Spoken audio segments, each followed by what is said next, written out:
Parents sided with my cheating ex, denied me shelter after divorce. Now 5 years later, they want back in, after hearing about my engagement. The truth about her came to light at my wedding. I always thought family was supposed to have your back no matter what. But 5 years ago, my definition of family changed forever. And as much as it hurt, I can't say I regret walking away.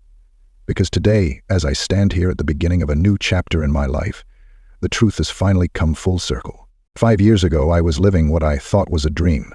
I was married to Emily, a woman I had met during my college years in Chicago. She was charming, intelligent, and knew how to light up a room. We had built a seemingly perfect life together, a cozy house, great friends, and the kind of relationship my parents openly admired. But like they say, some things are too good to be true. It started small, late nights at work, missed calls, and moments where Emily seemed distant. At first, I brushed it off as stress or routine fatigue. But one day, I found an unfamiliar name on her phone. Curious, I decided to confront her. She denied everything, of course, gaslighted me into thinking I was being paranoid. But the truth has a way of finding its way out. A week later, a friend of mine saw her at a downtown bar with another man. They weren't just sitting across from each other.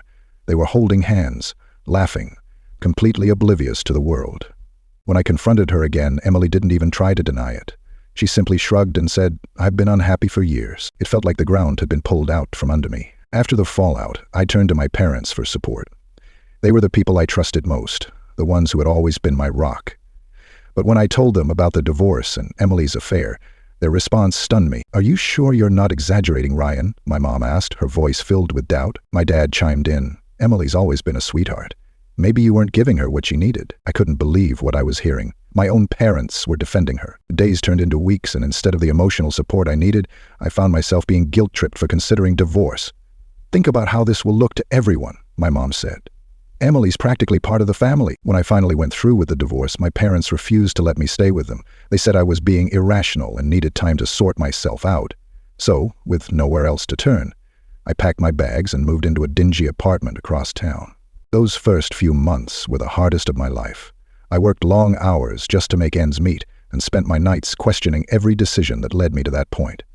But slowly, I began to rebuild. I started focusing on myself, my health, my career, and my passions. I picked up photography, something I'd always loved but never had time for. And through it all, I realized that I was better off without Emily, and maybe even without my parents. 2 years later, during a solo trip to Paris, I met Sophie. She was everything Emily wasn't. Kind, genuine, and supportive in ways I didn't even know I needed. We bonded over our shared love of travel and art, and before I knew it, I was falling in love again. Sophie taught me how to trust again, how to believe in myself, and most importantly, how to let go of the bitterness I'd been holding on to. Fast forward to a few months ago, when news of my engagement to Sophie reached my parents.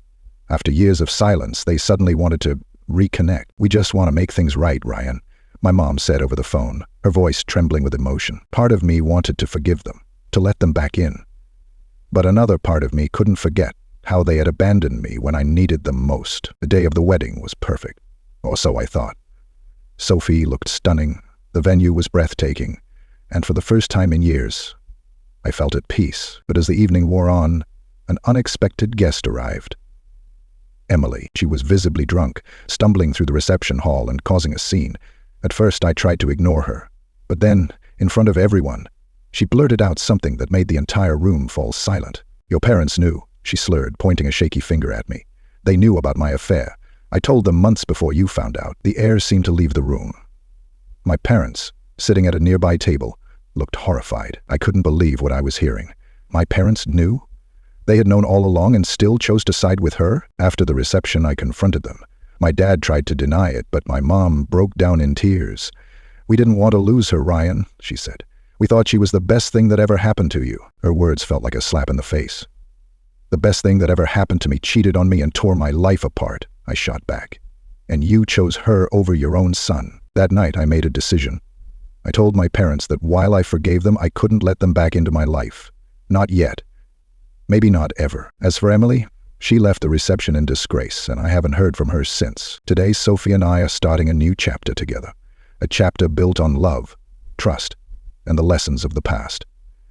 And as much as it hurts to say, I'm grateful for everything that happened, because sometimes losing the people you thought you couldn't live without is the only way to find the ones who truly deserve to be in your life. Thank you for listening to my story. If you've ever had to walk away from people who hurt you, just remember, you're not alone. And sometimes, the hardest goodbyes lead to the brightest beginnings.